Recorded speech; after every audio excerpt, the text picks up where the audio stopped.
This is Conversations on Careers and Professional Life, a podcast from the Foster School of Business, MBA Career Management Office. I'm your host, Gregory Heller. On each episode, I talk with guests from faculty and staff to students and business leaders about the skills and strategies that can help you design a professional life that you're happy with. On this episode, I speak with Sarah Duenwald and Nancy Jensen, authors of Back to Business and founders of The Swing Shift, an organization that provides women who've taken a career pause help rejoining the workforce through programs, services, and resources.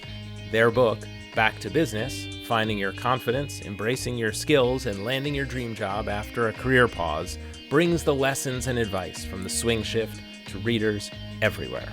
I first learned about the book from my colleague Elaine Newtson, who hosted a discussion with the authors for the University Bookstore in spring of 2021. After watching that session, I wanted to have them on the podcast to talk about their work.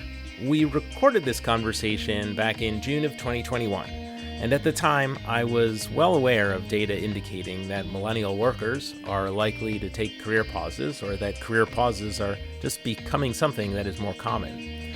Certainly amidst the pandemic and what is being called the Great Resignation, we're seeing this. But as I finished up production on this episode, I was reading the September issue of the Harvard Business Review. And in it, that 57% of male and 74% of female millennials anticipate taking a career break for childcare, eldercare, or to support a partner in a job. The advice that Nancy and Sarah offer is incredibly valuable to anyone of any generation planning on taking or working to return from a career break. But Foster's MBA candidates fit squarely into this millennial demographic. I thought it would only be fitting to invite Elaine on as well to be part of the conversation, as this is a topic that she is very passionate about. This was the first conversation I recorded involving 4 people in 4 different places. You'll notice a difference in the sound quality, but I've done my best to eliminate background noise and get each participant's voice to be at a similar level. I hope you'll enjoy this conversation on careers and professional life with Nancy Jensen, Sarah Duenwald, and Elaine Newtson. Sarah, Nancy, Elaine, welcome to the show. Thanks, Gregory. Thank you, Gregory. We're excited to be here. Thanks. When Elaine first told me about your book and the swing shift, I thought this was really interesting. I have a bit of a connection to this, though not the target demographic for the swing shift or the book. Elaine and I both share something in common, which is that we pulled ourselves out of full-time work, and that's really what brought us to the University of Washington, doing the work that we do now. Elaine, you want to tell us a little bit more about that? Yeah, and it's funny, Gregory, until we started talking about the book, and this may be interesting to you, Nancy and Sarah, we forgot that we shared that journey, and why we both, through a career pause, found kind of connections through education and contracting, really, right, Gregory, and consulting here at the Foster School that led us down another path of a career transition. And here we are, for me, it's 7 years later with a completely different coaching practice. And so I think it really speaks to your work and your book. And then the other thing that I'd love to share that I learned through my conversations with you is how the two of you connected around, right, a similar desire and I guess goal to talk about the stigma, right, of return to work, taking career pauses, especially as they relate to pauses for caregiving, right, at the broadest sense. So I guess the 4 of us in that way have an interesting connection. And, Gregory represents another face of that journey. So I think it's a lot of fun to share that on this call. Yeah, I should say, well, I didn't take a complete pause of the kinds that I know you talk about in the book and that you talk about with your clients. I went from, full-time work for years and years and years to half-time flexible role to become the primary, parent caregiver for my son. And that's what led me to the university. And now, I have some other friends who are men, who have taken a pause, taken themselves out of the workforce because of the demands of caregiving. I think there's something with maybe my generation and those younger than me where there's a bit more equality in the family partnership, and sometimes the women are making more, have higher demand job, and men, I think, are increasingly finding themselves in this role as well. Interesting. Absolutely. Yeah. And this is Nancy. Yeah. One thing we found with our work is that actually 14% of men do just what you've done, Gregory, which is take a pause to take care of their families. And that's, while it's traditionally been women who have done that, you're absolutely right. That is something that a lot of men do. They don't talk about it as much. And Sarah's done a ton of research here. Looking forward, you are right on the nose. Research is showing that more and more millennial men are going to be taking breaks all along their career, and that it's going to be more like a wave rather than a break, where they'll go in, they'll come out, they'll go in, they'll come out. So I think it's going to be increasingly common. It'll also be interesting to see how the pandemic has affected those numbers as well. Maybe more men have found themselves laid off unexpectedly, from their break, and maybe their partners haven't. They've been working, and so right now they're just sitting back in that and figuring out, okay, what do I want to do with my career? So it'll be really interesting to see how those numbers play out in the next few months, in the next year or so. But yeah, the data shows that younger millennials are the majority of the workforce, and they're going to take 85% of them will take significant breaks throughout their career because they plan on working forever, essentially, not retiring. Right. So they know that, breaks here and there are going to be part of their career path. And what Nancy had mentioned, companies need to start getting on board with that and start writing, the waves of those career changes and those ups and downs. Interesting. I think the pandemic has really given us an opportunity to shift our conversation around this, or at least I know in our household to think about it differently, right? I mean, there's so many demands, and we all participated in them this year, which was really interesting. Absolutely. And Elaine, because what's happened is, for many people, it's been eye-opening. And by people, I mean guys for the most part, but certainly women, where all of the work and all of the caregiving and all of the education is happening in the living room, in the kitchen, in the house. And that's been going on for 15 months.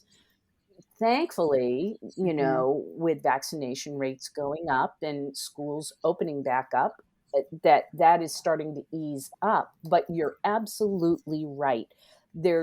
I think that people are much more open to thinking about this in a different way. And, particularly people who are thinking about it with more of an open mindset rather than a fixed. I think there's going to be some real creative solutions going forward. I agree. I just think that it's always been a problem. Women returning to the workforce and trying to get back to work, 43% of women have taken a career break, almost half the working workforce, right? Pre-pandemic. And so now it's just a matter of people are actually understanding, and it's coming to light because, like what Nancy said, people are living it every day. And somehow if they've escaped it, it's their sisters, it's their mothers, it's their friends, they're somehow connected to it in a very intimate way. And so it's just shedding more light on this problem. So we, if there's a silver lining of this whole thing, it's that at least more people are aware that women need more help getting back to the workforce. Speaking about help here, Gregory, and I know we wanted to transition. Speaking of help, as you look back, obviously you started this work pre-pandemic, and this just kind of happened, right? You were already authoring the book. You were already developing these programs and evolving, scaling them. What do you see as the low-hanging fruit? And especially as we think about our population here, they're all paused. They're all looking for work. What are some of the really important themes that we can do to prepare ourselves for that journey? So I'll jump in here. I think the biggest thing that we've seen is that people are reevaluating their role of work and the rest of their lives. And so that's the number one thing. And this cuts across demographics. That the single biggest thing that we've seen and heard is that as people have been on this pause, whether they've completely rolled back or if they're working at home, they are looking hard at what is the role of work in their lives. And so I would say that is the number one theme that we've heard. But in terms of low hanging fruit, there is hiring taking place, that there are some economic rebounds happening right now. And one place that we see a lot of activity is in contract and staffing organizations. A lot of companies put their full-time hiring on hold. However, that work still needed to be done. And so contracting companies, staffing companies are picking up the slack, and there's a ton of opportunity there. And so for people that are either looking to switch maybe to a role that is more in line with what they want to do going forward, or someone who's taken a step back, wants to get back in and maybe wants to try something new, going in that direction is a really smart first step, because a lot of the things they used to do, people are still looking to staff those roles, maybe not on a full-time basis, maybe they're doing it on a contract basis, but that is something that we've seen a lot of activity. Sarah, what else do you have to add here? Yeah, I would say that first and foremost of what people should be thinking about right now is how they're going to activate their network for what they want to do next. And there's a couple elements to this. The first is if they're going to be job searching, thinking about where is it that they want to be and who do they know in those areas. And a lot of times it's not going to be their strongest ties, their, closest connections. It's going to be people that are connected to those people, right? So really you want to get to those acquaintances, and to do that, you want to make sure that you have an idea of what you want to do or where you want to go or what information you want to find out. We get a lot of people that say, I'm in a period of career transition right now. I don't exactly know what I want to do, but here are a few things that I know I don't want to do. Or maybe this is the industry that I want to be in. I don't know where I would fit exactly. All of that is okay to just start having conversations about, right? So you want to make sure that you are able to talk about, what questions do you have for people? Make sure that those people that are in your closest connections know what you're looking for. That instead of just having, a fellow parent at drop off and they say, so how have things been going? Instead of just saying, oh, they're fine, actually say to them, actually, I'm looking to get back into the workforce. I don't know if you knew this, but I was in marketing at Microsoft in my prior career. I've taken some time off. I'm looking to pivot into the nonprofit sector. I'm really, really passionate about the social impact companies. I don't know, you probably, I don't know if you know anyone in those companies or if you think of something, think of me. You're not asking anyone for a job. You're just changing the dynamic of the conversation a little bit in order to, be more thoughtful about it. Yeah. That's fantastic. We take students through some of the exercises from Designing Your Life, the book that came out a couple years back and stemmed from a course at Stanford. And one of the things that they talk about, and this actually touches on something that you just said and something that Nancy said earlier, is the idea of networking as really just asking for directions, right? And that little 35-second statement that you just made, changing the script on those casual interactions to asking for like just a little bit of directions can really change the course of a career search. So I think that's fantastic. And you also talked about building that network, and that a lot of the leads might not come from, let's say, your closest people in your network, but maybe some of the weaker ties, some of the people who are further out or, 2 degrees away. I think it's really important, especially if you're going through a career transition into a different role completely or a different field completely. You might think, oh my God, everybody I know is in web development, and that's not what I want to do. Well, it's not everybody they know isn't in web development, right? And you did something maybe even before that. So you can reactivate some of those weaker ties or more distant connections. And I also liked what Nancy said about the role of work in life and reevaluating the role of work in life, because this is something that we do. Literally, we've been doing it on day one for the last 4 years with the students that come into the Foster School MBA program, where we have them go through the work view and life view exercises from designing your life to basically say, like, what is work for? Like, why, what is work for? Right. And it's so important, months later when they're evaluating different opportunities to be able to go back to that and say, like, oh, wow, this is what I said work was for. And this option I have now doesn't really meet that.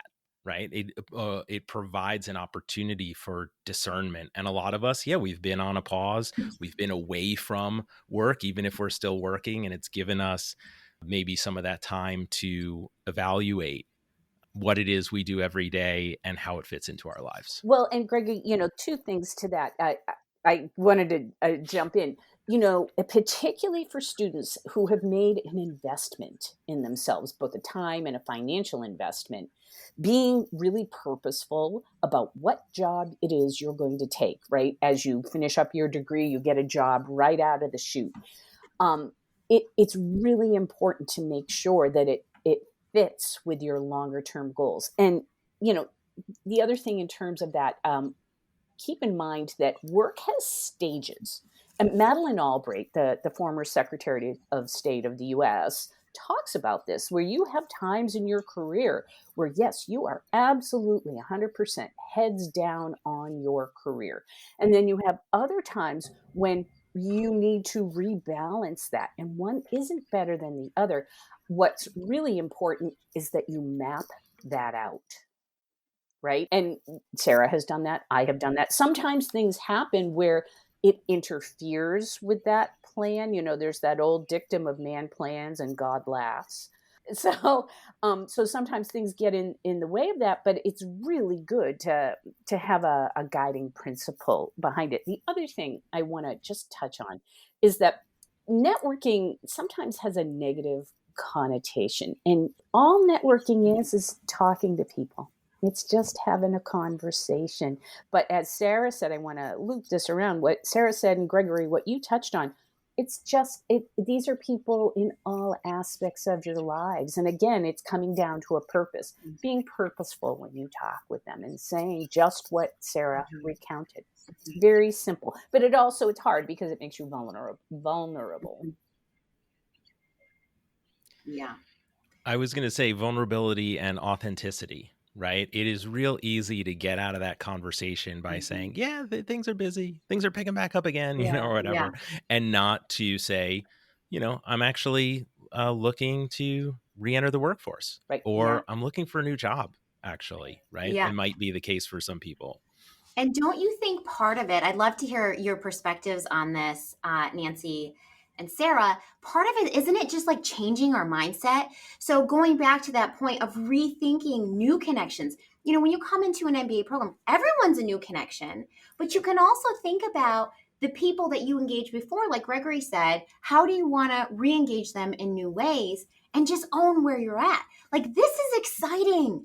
I'm making a transition versus the weight and the heaviness and that imposter syndrome and like all the things that we feel sometimes naturally when we go through a transition. It's just like making that shift, reframing, redefining.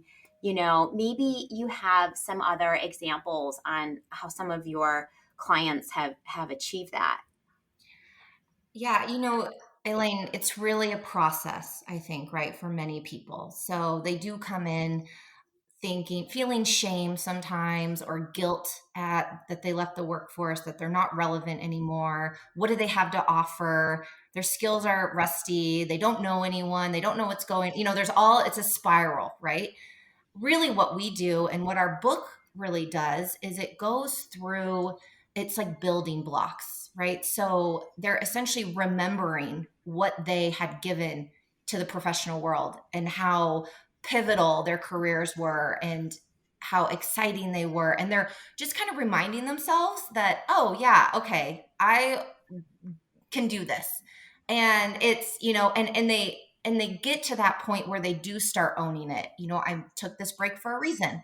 And this is why. And it's also about making sure that they can talk about that, right? And not feel, oh, I took a break to care for my kids because my mom was sick. And then I took off 2 years longer. And it's just like, it's a very simple, like, I took a break to care for my family. I'm excited to get back. This is perfect timing. This is what I'm good at. This is where I can contribute. Done. But that takes a while. It takes some practice to get to, right? And I think that's what's really important is to understand it's just this evolution. And you put some time in, just like you need to put some time in to figure out, career discernment. What do you want to do next? You don't just know that a lot of times. You have to really think about it. And there's worksheets and there's journaling and there's some time that goes into it too. And that's what we want to be clear is it just doesn't happen. There are a lot of barriers from a corporate perspective of women getting back in the workforce, but there is some time that needs to be taken in some of these areas as well. What about rejection? Like maintaining that momentum. So you've already gone through the process. Thank you for articulating that. What about when you get to the phase that you're interviewing? You've switched your mindset, you've got your plan, you've journaled, you're clear in your intentions, but the rejections start to come in, right, as you're interviewing. What advice do you have to people to continue their momentum in those moments? So we've broken down, going back to the networking piece, where we talk about you don't need to meet vast amounts of people when you're quote unquote networking. That's not the purpose of networking. The networking is to meet some well-connected people, a few of them who can then introduce you to those people. So that's a profile as a connector of people you want within your network. Another profile that you want within your network, we call them the cheerleaders. Mm-hmm. These are people you need to identify in your life. They may not be your family. They may not be your closest friends. Maybe they're people in your cohort at your MBA program. Maybe they're a community that you belong to, but these are the people that you're going to touch base with consistently during your job search process, that you're going to come back to and say, I messed up in this interview. I'm feeling really down. Can you help me get through this a little bit? Find out what motivates each other. You need to keep them close to you, and you need to make sure that you're checking in with them consistently, because I think that's one of the most important pieces of this search when those rejections are coming, and they will come a lot, especially as you're practicing your interviews and all of that. You need to make sure you're surrounding yourself with people that can bring you back up. Nancy, go ahead and add on to that. You bet. And, it's funny that you've got to keep those cheerleaders nearby because, you talked about vulnerability and authenticity, Gregory. And yes, that's exactly what happens when you're going on interviews. And it's everything from an informational interview all the way out to a full loop, right? And in addition to what Sarah recommended, which is right on the money, make sure that you do a quick post-mortem each time you have one of these interactions. What went well? What could have gone better? Speaking for myself, when I was first thinking about coming back after a break, and I took a 5-year break, I was long-winded in talking about what it was I wanted to do. And that was the biggest thing I had to learn, which is get my pitch down, get it really crisp. The other thing, just do a little 5-minute reflection. What went great? What didn't go well? How did you feel along the way? The other thing is to celebrate the small wins. Okay, you didn't get the offer, but you got an interview and you now have the experience of going through either a recruiting screen or a full interview loop. Celebrate the fact that you got that far, and that gives you good learning for the next time you go in. The other thing on getting rejected, nobody loves hearing no, right? It's like somebody sick. I just read an article about this yesterday where they said, oh, I'm going to put you back on the shelf. I took you down off the shelf and now I'm going to put you back on the shelf. 40% of hires do not work out. in the first 6 months. So if you can keep, when you hear that it's a not right now, and I always think of it not as a no, as a not right now, right? Hiring managers, when they're looking for someone in a role, it's a little bit like casting a play or a movie, right? There's many people who could fit the role, and who's got the right fit for what they've got right now. And 40% of the time that fit doesn't work out. So they may come back to you. And we've heard this over and over again. So celebrate those small wins and make sure that you're setting yourself up for that recontact.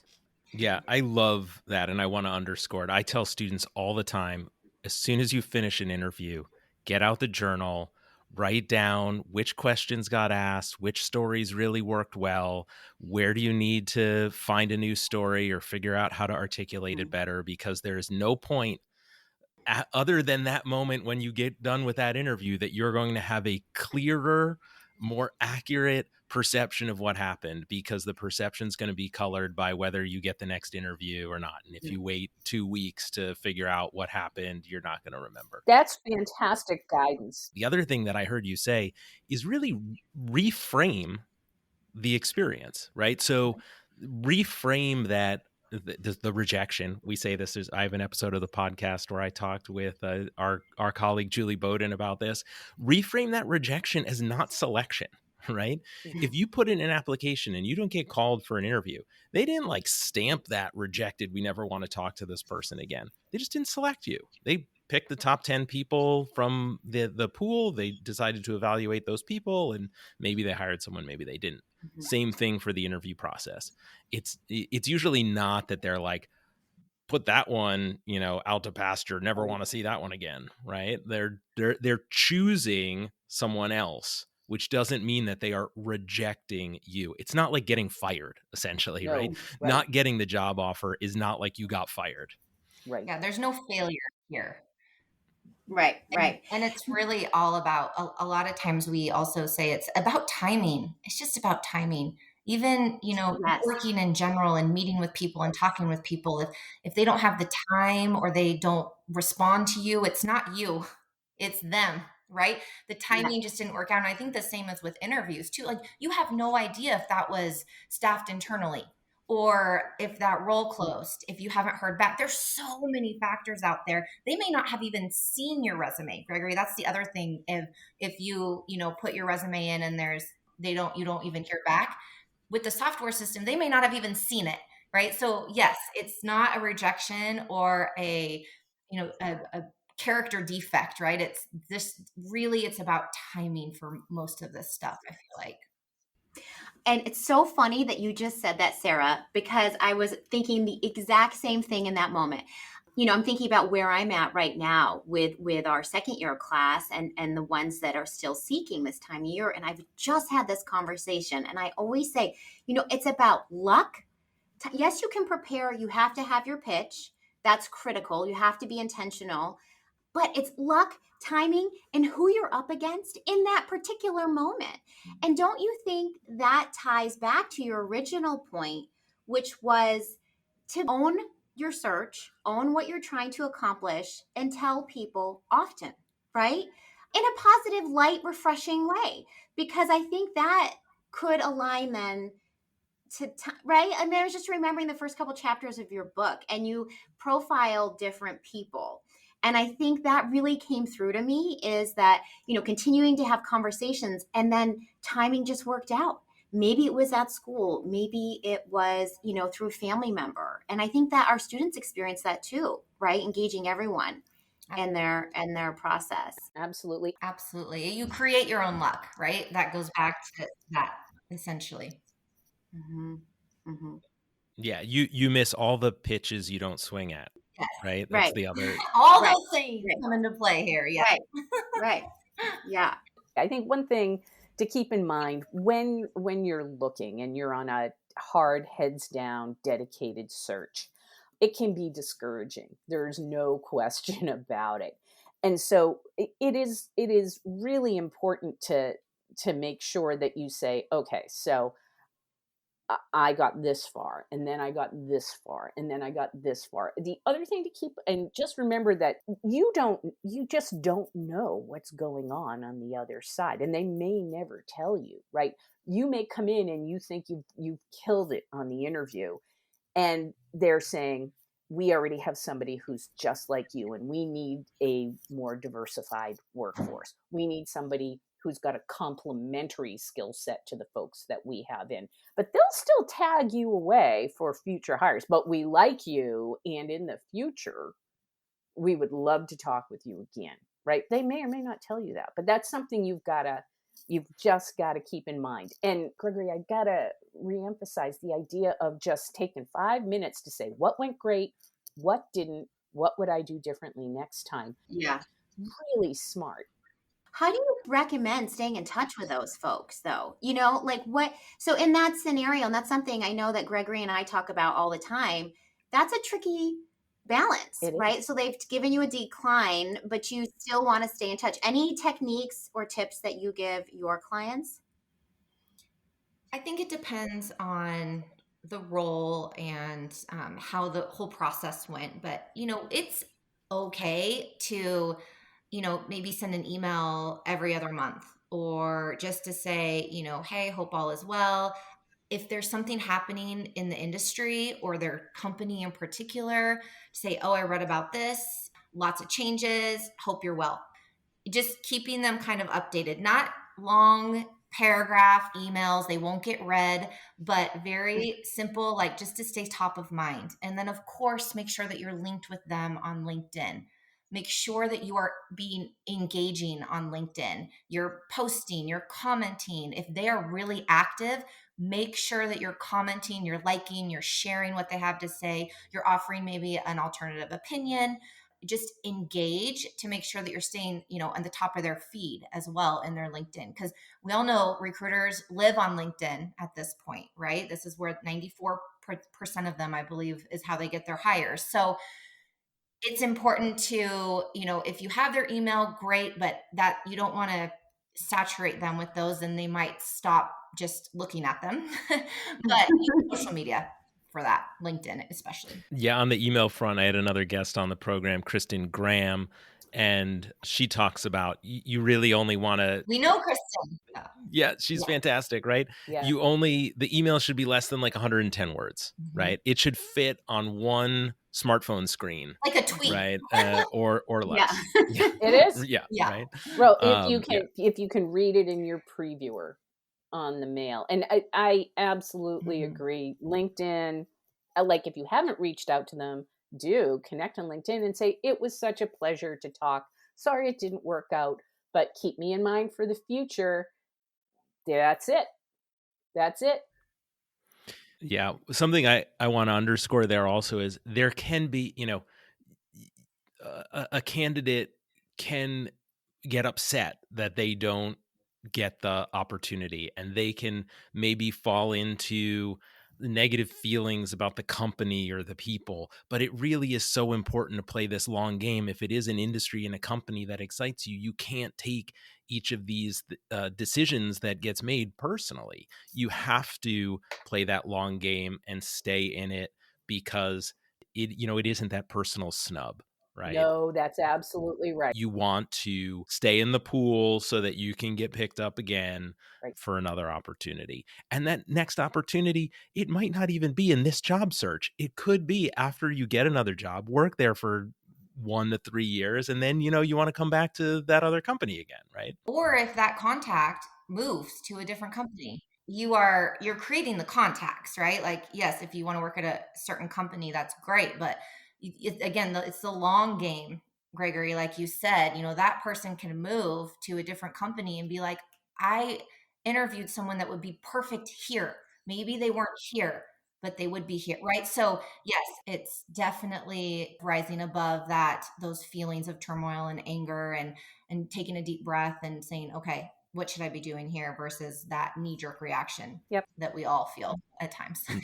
You mentioned journaling. There is a research study that came out of UT Austin years ago. James Pennebaker, I believe, was the lead researcher, and it's a expressive writing exercise, right? And they looked at people who were in the job search, and the people who journaled about their feelings of disappointment or anger or frustration in the job search, they were more likely to get jobs than the control group. So sometimes the way to dispel, the way to ground out that energy is to just sit down and, write for 10, 15 minutes about the way you're feeling, get it out, Remove and then it. you can move on. That's right. Yeah. That's right. And I mean, it's natural to be disappointed, right? You're right. Acknowledge it, and then you got to just wash your hands of it and go to the next thing. It's a numbers game, as you well know. Yeah. Speaking of going to the next thing, I wanted to ask you about how people can prepare for taking the pause. And I recognize that there are two types of pauses. I mean, if you're about to start a family, you got a couple months before that's going to happen. You know that the pause might be coming, and that pause might just be maternity leave, or paternity leave, or it might be longer. But there are also the pauses that sneak up on you. I know from in your experience, Nancy, caring for an elder parent, that usually isn't something that you have a lot of warning if you have to care for a family member who falls ill, whether that's a parent or someone else, right? Are there things that people can do sort of just as a matter of course, right? So that they are prepared for when that pause comes? And then are there things people should do when they're planning for a pause? I'll start off when they're planning for a pause. I actually wrote a whole article on this for Motherly. So there's a few things that you can do. And Elaine and I have talked about this many times as well. If you're planning and you know that you're going to take time off, and let's say it's for kids, a lot of times we start setting boundaries early. So setting boundaries with your management about when you're working, with your team, with your clients, make sure that you have a handle on what a decent work day looks like versus working, 80 hours a week, right? Start doing that slowly and start putting those boundaries in place. That's important. You will thank yourself later if you do that. The next is start talking to your manager about potential flexible work options. Not saying that they have to happen right then, but what are options out there, maybe down the road, and what would you need to do to be able to have flexible work, right? So have those conversations up front. Now, this is also good to have those conversations because if there is no way, shape, or form that flexibility is an option, you need to know that, right? And you need to understand that maybe this isn't going to be the right place for me if I decide to have a family. Not to say that you can't not have flexible work and a family. You absolutely can have both, but it just depends on what you need, right? The third is your company family friendly? Now, some people are like, well, how can I tell? And it's, do they have lactation rooms for new moms? Do they have parental leaves? Do they have, do people in your company have pictures of their kids up? Do the executives have children? Are there women in those executive roles that have families? These are amazing indicators of whether that company is family friendly, especially if you have women in executive positions. They've been able to do both, right? So it's just those small things that you can say, you know what, like my company is family friendly. This could be a good place for me to work. And if it's not, again, that could be a red flag to be aware of, right? And then the other thing that we like to tell, and it's Gregory, I'm really like focusing on women, I guess, in this question and family caretaking. And I think that's just because the data points to that's the majority of breaks are for. But the fourth thing that they can start planning for is childcare, which kind of blows people's minds, like before they even have kids, to think about childcare. But in a lot of cities, this is a really big issue. There's wait lists for years. They need to, maybe just looking into that or asking other moms at their company what they do, getting an idea, because sometimes this is the number one thing that knocks women out of work or that makes them not go back because they can't find adequate childcare, right? The day I started at the University of Washington, I put my son on the childcare waiting list, and they told me there's like 1,000 people ahead of you. Yeah. Right. And I was like, oh, and then I saw an article that was like, they're opening 180 more slots. And then when that happened, I didn't get the call, and I was like, dang. And then 2 weeks later, after people declined, they're like, hey, we've got a spot. And that's what allowed me to come back full time and to increase to a full-time role, was Amazing. the childcare at the university. Yeah. Right. And that's someone that had the foresight to do that. Right. And most people just don't think about that. How can you think about childcare before you're even, or when you're initially pregnant, right? But it's the number one thing that knocks people out of the workforce. So it's important. And then the last would be start engaging your community and your network and your connections. Make sure you have an activated LinkedIn profile, that it's complete, that you're engaging on there, at least once a week, that you, before you have children, that you're reestablishing connections, maybe past coworkers that you haven't worked with in a while. Just making sure that things are kind of up to date and you have a cadence of how often you're connecting with your network. I think that's probably the number one thing. So kind of summarizing all of that, is your company family friendly? Do they have flexible work options?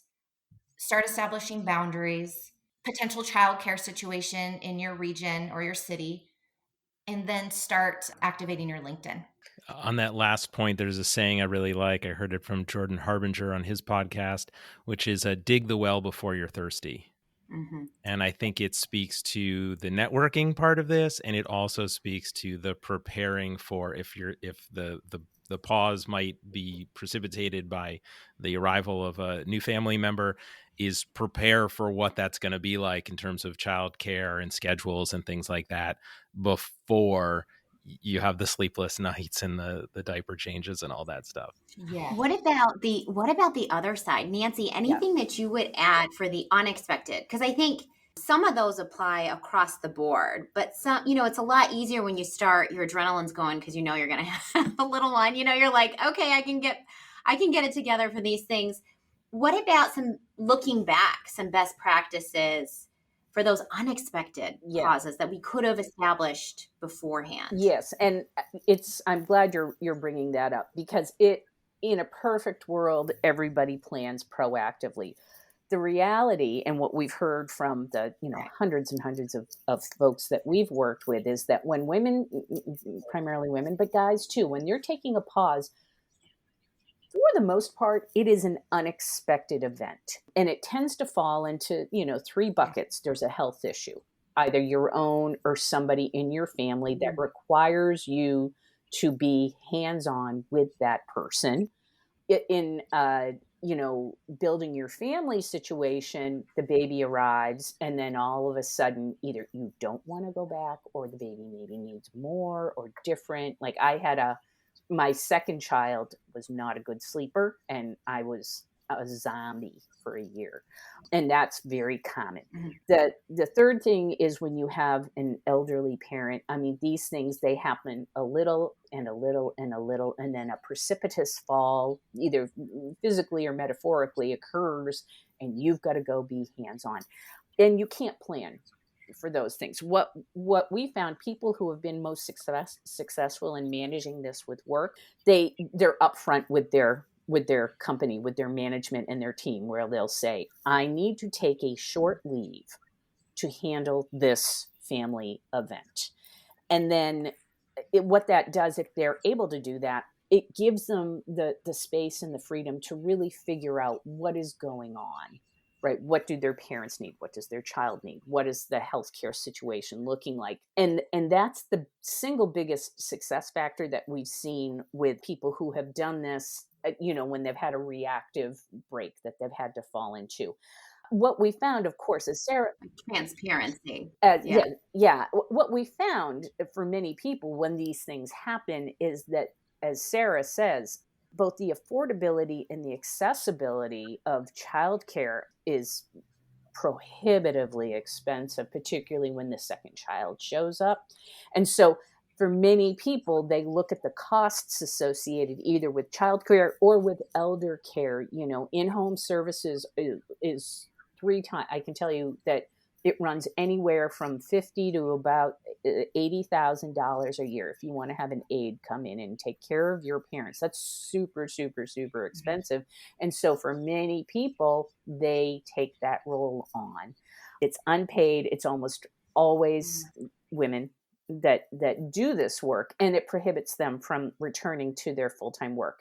As much as possible, be upfront with your employer and say, I'm leaving not because I don't like my job, but because I have to go handle this other family engagement.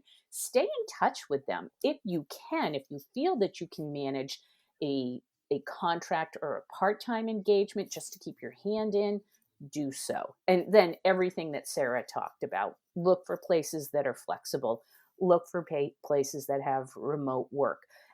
And that, I think the biggest thing is, do not beat yourself up if you decide that going home and taking care of your health, your family, your parents, those are very valid work things to be doing, poorly or not paid at all. However, very legitimate. You can't put a monetary value on that. Yeah, I would say for people that have to take unexpected breaks, first and foremost, focus on whatever that is. Don't That's worry right. about your career. Like, do what you need to do. I know even personally, I took a year off, and I chose to take that year off, but I didn't even really enjoy it because I was too worried about what was I going to do next, and how was I going to get back in, and my colleagues were getting promoted and I wasn't, and it just wasn't enjoyable, right? So do what you need to do. Your network will be there when you're ready to return. Just be ready to start activating it. And then for everyone working right now, make sure that your LinkedIn is up to date and it's completed, and you're always doing little things here and there. Your personal brand, think about, if someone Googles you, what do they see? Start thinking about all of that stuff. If you have the brand and you have your LinkedIn going, you're going to be able to get back in when you need to. So I've got one more juicy question that I want to ask before we finish up, and I know we're running sort of up to our time here. So Elaine, I want to know if you've got one, but I'll ask mine, and then we'll go to Elaine. Okay. So a lot of the people who listen to this podcast and the students that we work with, they may be a few years away from the pause, but sooner than that pause, they may be on the other end of that interview table with someone who's coming back from a pause. How can future leaders, future hiring managers, or people involved in the interview process, how can they be allies for people who are coming back from a pause? Like, what are some of the ways that they can support people who might be rejoining the workforce? I'll take the first part, and then Sarah, maybe you can jump in. The best way you can be an ally is hire those people back. And so when they're coming in, if someone comes in on an interview loop and they have a gap on their resume and they say, I stayed home for 5 years to care for my young children and elderly parents. During that time, I also managed an educational nonprofit and was engaged in my community where I managed 200 volunteers. Talk to them about how they're going to apply those skills in your job. I think that a huge mistake that hiring managers make with this community is to assume that they no longer know how to do their job. And in every discipline, every single discipline, yes, there are things that move and change and are updated. And unless you are a rocket scientist, it's not rocket science, right? Anybody can learn how to become a social media manager in about a month. It's not that hard. So I would say, look at this person, look at what they've achieved, listen, ask them about what they've done, but then focus on what they could do for you. The other thing is that if you are really committed to this, and I don't know why every company doesn't do this, think about giving them, I wouldn't say a mentor, but somebody that they can check in with the first 2 or 3 months to help them get up to speed. This is basically saying, it's a buddy, somebody you can call where you can say, hey, tell me what a KPI is again. And when they say, oh, it's, it's a way to measure effectiveness and performance, they can go, oh, yep, okay, no, I know how to do that. Right. But they're doing it in a way that isn't going to make the incoming hire feel like, oh my gosh, I'm super vulnerable. And if I ask my boss this, they're going to be afraid that I don't know what to do. Sarah, what do you have to add to this? Yeah, I would say to go find them, to be proactive in looking for people that have breaks. So, Gregory, you mentioned if a resume comes across their desk. Well, what happens is a lot of these women don't even know how to play the game to get that resume to that point where they're on someone's desk. They don't get past the ATS software, whatever it is, right? They haven't utilized their network to get there. But like any diverse hire, the argument is, well, we just can't find anyone. And you need to go look for them. Right. You need to look in places where they're at. You need to make it easier. It's a two-way street. Like I mentioned, women have to be prepared and they have to put some time and effort into their job search toolkit. But again, companies also need to start being mindful and thoughtful about where they're finding these women as well. A lot of these women just can't be found. Right. Their presence isn't, active on LinkedIn. They're just not out there enough. They're not talking about themselves enough. So you got to go find them. I have one thing to add to that, Sarah. You've inspired me, and I'm finding myself putting my old recruiting hat on. I love it. And I think part of this, Gregory, too, and I think we've talked about this, is, if you go to any of these big conferences, you listen, especially in tech and some of these really, fast growing industries, they talk about this war for talent. So it's interesting to hear you say the go find them piece, because I think you can also, as a leader, encourage your organization to have intentional programs that engages this population. Think about boomerang hires, or, and I also think about some of the women I've now worked with who I think to myself, they're kind of doing their own consulting. You should be attracting, some of these folks back proactively. And Gregory, I think it's an interesting question that you ask, because everyone can ideate around, engaging that population. Yes, HR may own the program, but that's an interesting perspective. Thanks for sharing. It's also, if you're in a position of hire, like, who do you know in your network too, right? Who's home. Yeah. But it's funny that you talked about, Elaine, like, making an effort, because we are launching something called a career break initiative, which essentially is going to help companies retain their employees that are on a career break. So like we talked about, the data is showing that people will take career breaks, whether companies like it or not. And right now what's happening is these companies are just losing out on this talent. Well, what happens if they actually, tether them to while they're on their break, 2 to 4 years, but in the meantime they are getting quarterly updates on what's happening within the company, any maybe workplace tools training, right? So they're relevant. Maybe they have a mentorship opportunity, every 3 to 6 months. There's invited to maybe an all hands meeting once a year, right? So they're keeping them up to date. And what that does is that eliminates those barriers, right? Because a lot of the barriers are their network's not up to date. There's age bias, break bias. And what would happen is when these women are ready, and men and women are ready to return, they put their name in that bucket, and that kind of fast tracks them back to the, ending stages of these interviews, right? They're proven, they've worked here before, they're motivated, they're ready on their own terms to get back to work. And now it's when there's a spot is open for them, they can be hired. So we're looking at that's great, putting that into place. But that's a way to find, right? Is retain your own talent that have been on a break. So that for some companies, that's hundreds of people as a pipeline opportunity. Yeah.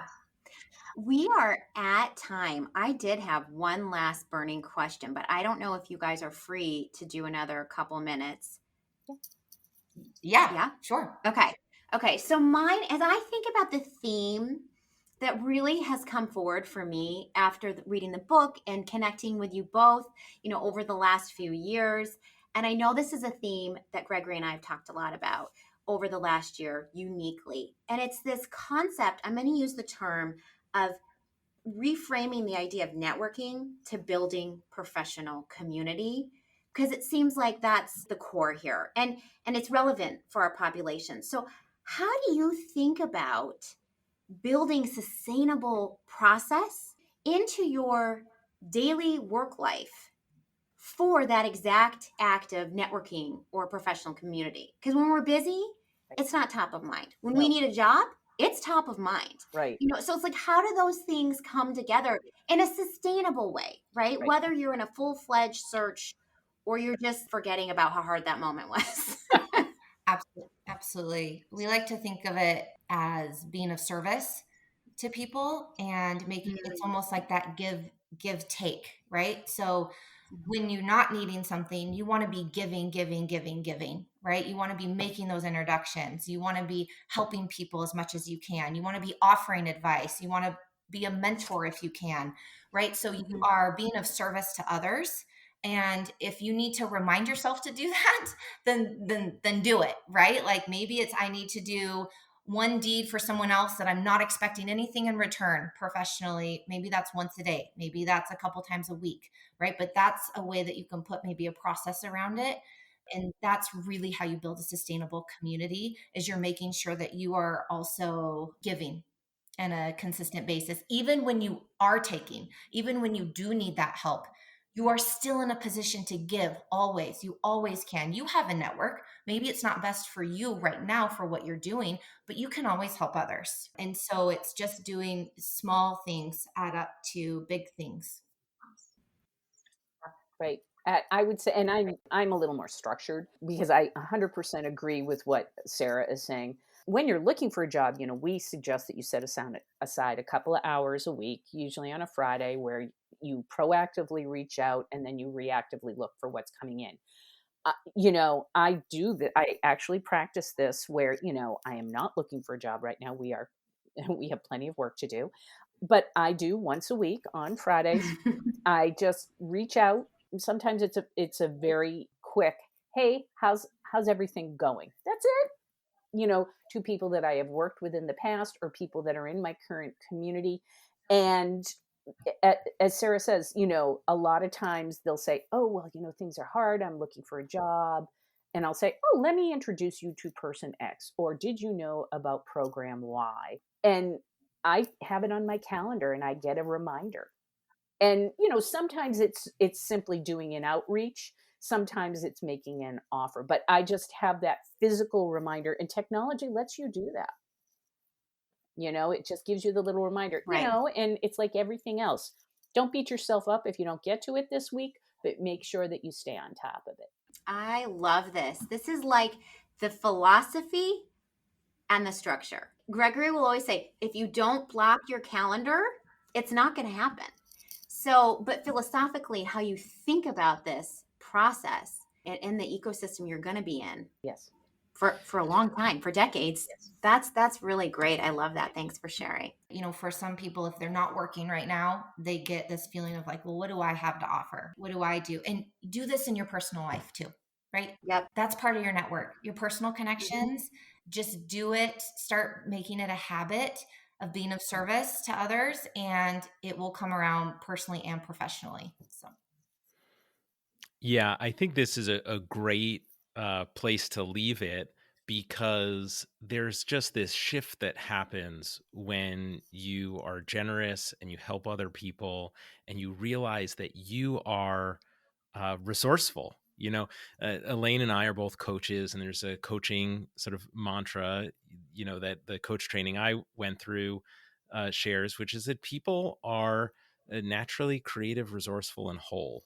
Right. And we are all resourceful. And when you're looking for a job, you can shift into this feeling of like, well, what do I have? As you just said, Sarah, right? But we have our networks. We can be helpful. And the act of being helpful, there's so much science, behavioral psych science, about how that improves mood. And then when your mood is improved, right, you reflect your own strengths and authenticity better when you go into those interviews. So I think it's a great lesson to leave it on.